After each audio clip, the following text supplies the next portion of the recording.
Daar gaan een campagne met wat zal plaatsvinden vanaf de 4e tot die 15e augustus. Die campagne is aan de kennissen aan de eind.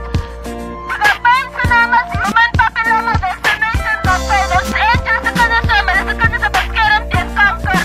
Die kennissen wat geontnodig is tussen de ouders van 9 tot 14-jarige meisjes.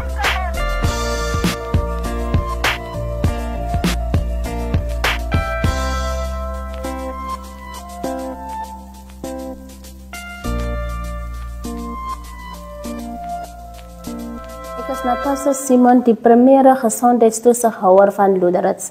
Die Ministerie van Gesondheid en Maatskaplike Dienste voer 'n MIV, wat is menslike papillomavirus inentingsveldtog uit vanaf 4 Augustus 2025 tot die 15 Augustus 2025.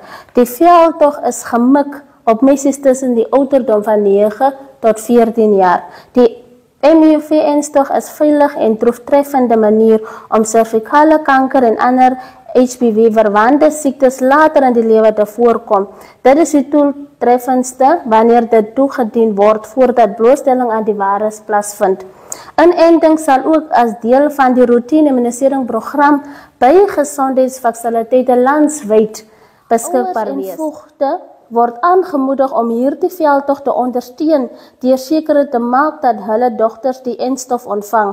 Saam kan ons die gesondheid en toekoms van ons jong generasie beskerm.